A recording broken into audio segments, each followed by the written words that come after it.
하나님의 말씀은 요한복음 1장입니다. 요한복음 1장 1절부터 51절 말씀 교독으로 봉독하겠습니다.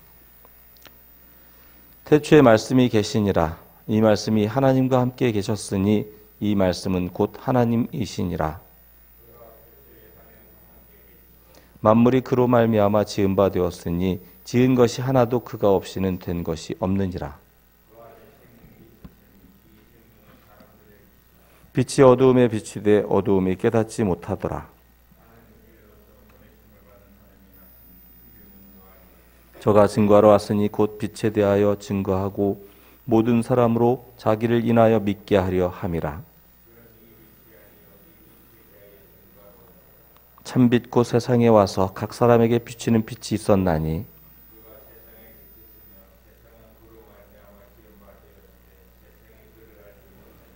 자기 땅에 오매 자기 백성이 영접지 아니하였으나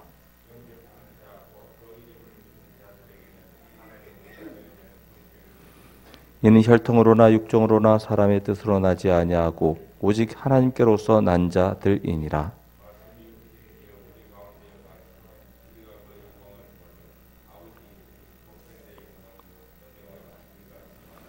요한이 그에 대하여 증거하여 외쳐 가로되 내가 전에 말하기를 내 뒤에 오시는 이가 나보다 앞선 것은 나보다 먼저 계심이니라 한 것이 이 사람을 가리킴이라 하니라. 율법은 모세로 말미암아 주신 것이요 은혜와 진리는 예수 그리스도로 말미암아 온 것이라.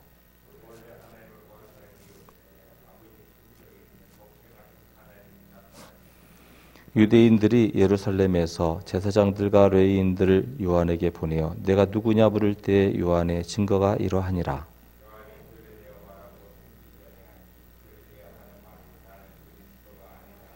또 묻되 그러면 무엇? 내가 엘리야냐? 가로되 나는 아니라. 또 묻되 내가 그 선지자냐? 대답하되 아니라.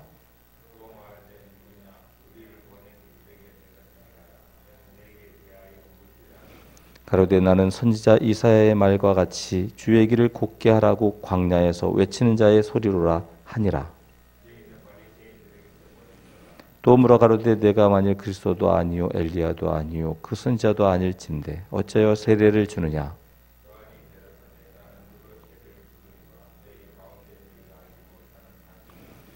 곧 내 뒤에 오시는 그이라. 나는 그의 신들매 풀기도 감당치 못하겠노라 하더라.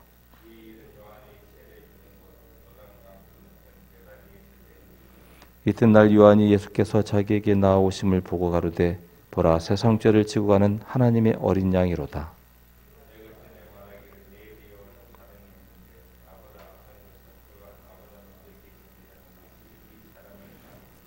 나도 그를 알지 못하였으나 내가 와서 물로 세례를 주는 것은 그를 이스라엘에게 나타내려 함이라 하니라.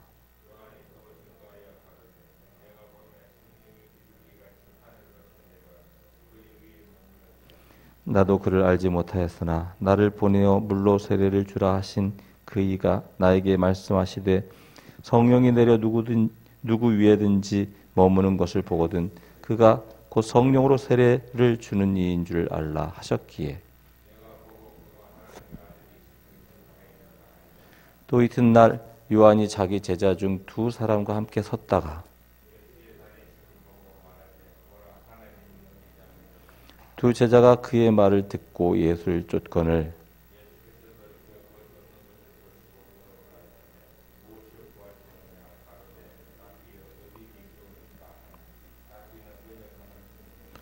예수께서 가라사대 와 보라. 그러므로 저희가 가서 계신 데를 보고 그날 함께 거하니 때가 제 10시쯤 되었더라.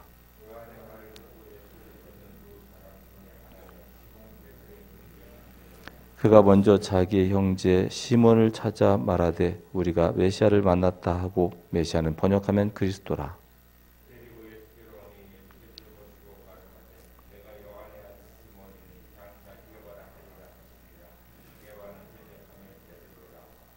이튿날 예수께서 갈릴리로 나가려 하시다가 빌립을 만나 이르시되 나를 쫓으라 하시니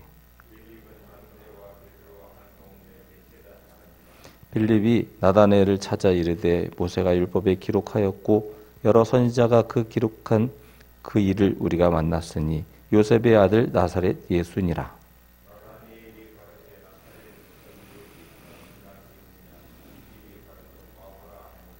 예수께서 나다나엘이 자기에게 오는 것을 보시고 그를 가리켜 가라사대 보라 이는 참 이스라엘 사람이라 그 속에 간사한 것이 없도다.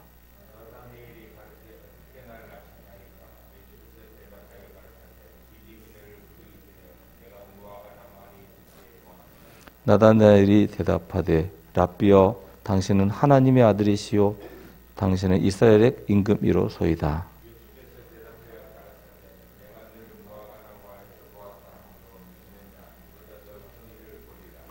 함께 읽겠습니다. 또 가라사대 진실로 너에게 이르노니 하늘이 열리고 하나님의 사자들이 인자 위에 오르락내리락 하는 것을 보리라 하시니라. 아멘. 오늘 우리에게 주시는 말씀 요한복음 1장 말씀은 예수 그리스도에 대해서 말씀해 주고 있습니다. 우리가 영원하신 분이 시간 안에 들어왔다라고 하는 것을 어떻게 설명할 수 있을까? 이런 이제 고민을 해보게 됩니다. 요한은 이제 그것을 이제 말씀을 통해서 이야기하고 있죠. 예수님은 이제 시간보다 크신 분이라고 하는 것을 요한은 경험했는데, 왜냐하면 예수님께서 부활하신 것을 이제 보았기 때문에, 부활 승천하신 것을 보았기 때문에 이것을 이제 어떻게 사람들에게 전할 수 있는가 이제 고민을 했을 것이다라고 하는 거죠.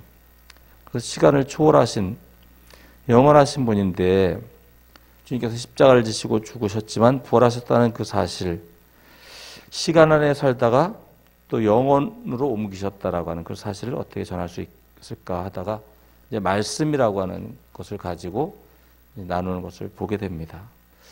이 말씀이라는 건 굉장히 여러 가지 의미가 많이 있어요.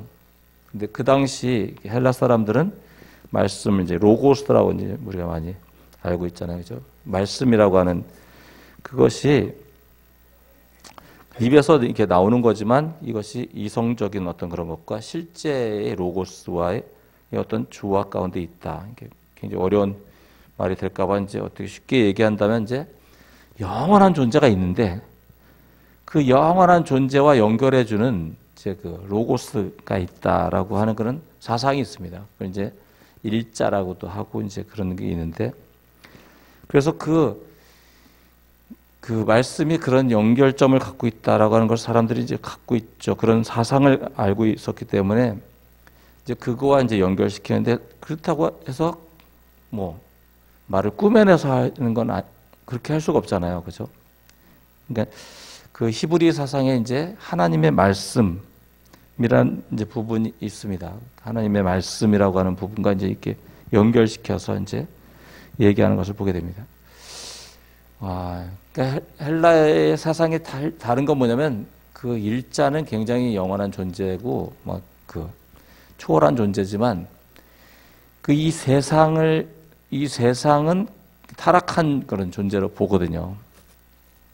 하나님은 세상을 지을 때 아름답게 그리고 보시기에 좋았잖아요, 그렇죠? 그러니까 이게 개념이 틀려요. 그리고 그래서 그 일자에게서 이제 멀어진 존재가 세상이기 때문에 세상을 만든 존재는 이렇게 별로 이렇게 안 좋은 저급한 신으로 이렇게 여기거든요. 이제 그런 개념이 있습니다. 근데 그게 아니다라고 하는 걸 이제 하나님의 말씀에다 이제 연결을 시킵니다. 그래서 하나님은 이 세상을 말씀으로 창조하셨다. 이제 이런 그런 개념과 이제 합쳐서 이제 이야기하면서 하나님이 이제 가장 지극히 뭐 하나님 한 분밖에 없는 거죠, 말하자면. 그렇죠?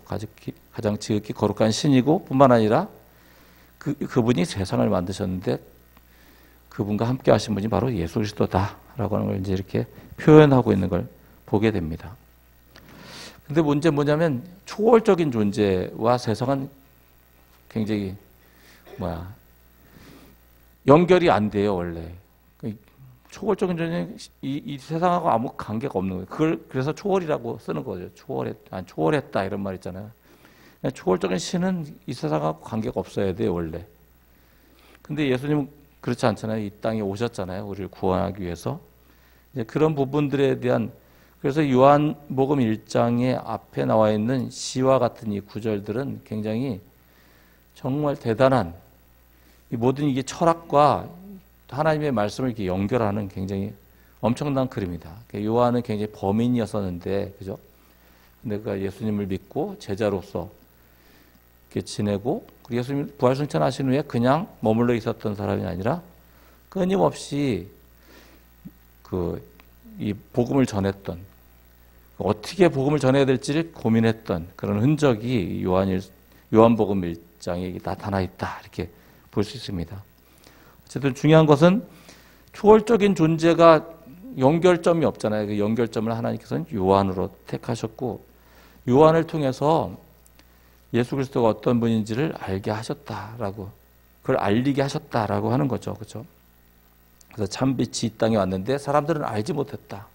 근데 그 알지 못하는 그들에게 정말 참빛을 이제 소개하는 요한이라고 하는 존재가 있다라고 하는 걸 얘기하죠. 그래서 요한이 제자들에게 얘기하죠. 보라, 하나님의 어린 양이로다.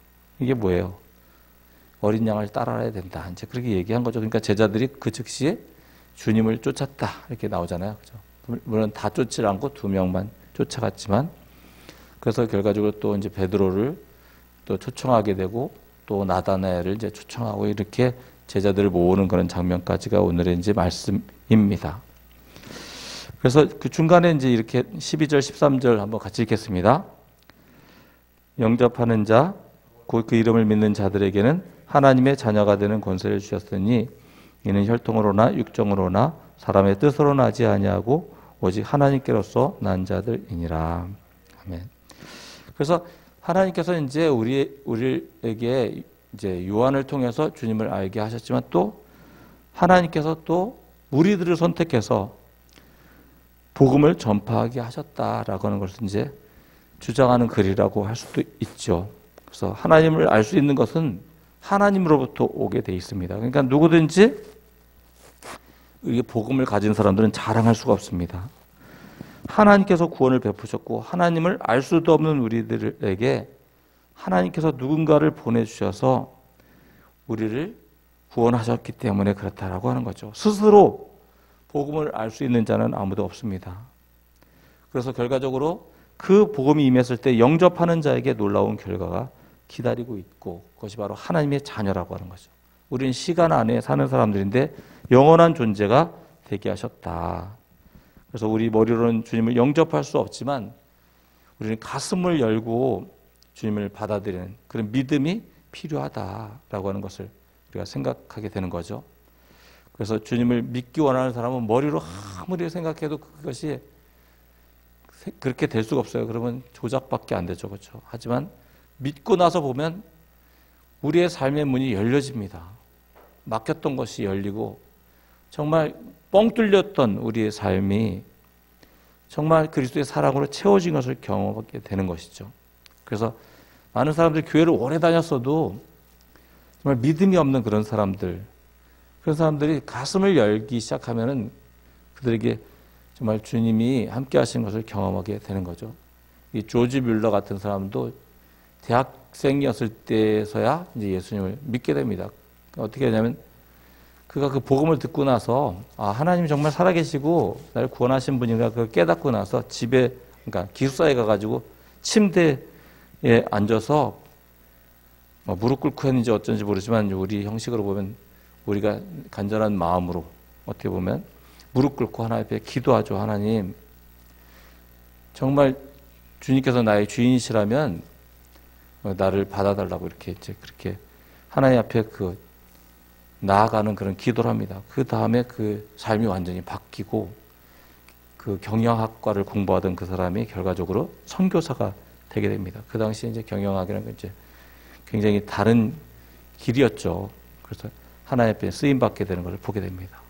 하나님, 나를 불쌍히 여겨 주옵소서. 믿음을 부어 주옵소서. 하나님 아버지, 나는 당신의 것입니다. 예수 그리스도의 피값으로 저를 사셨습니다. 제가 얘기하는 걸 다 하라는 게 아니라 이 중에 하나만 붙들고 나가도 하나님을 경험하게 되고 주님의 그 구원의 방법을 인정하고 나갈 때 하나님의 역사가 일어나는 놀라운 것을 보게 됩니다. 오늘 하루 우리가 살아가며 정말 믿음의 증인으로 하나님께서 나를 선택하셨다라고 하는 걸 잊지 말고 영원하신 하나님을 그 유한한 존재, 정말 영원히 죽을 수밖에 없는 멸망길로 달려가는 사람들과 연결하는 믿음의 삶 되시기를 주님의 이름으로 축원합니다.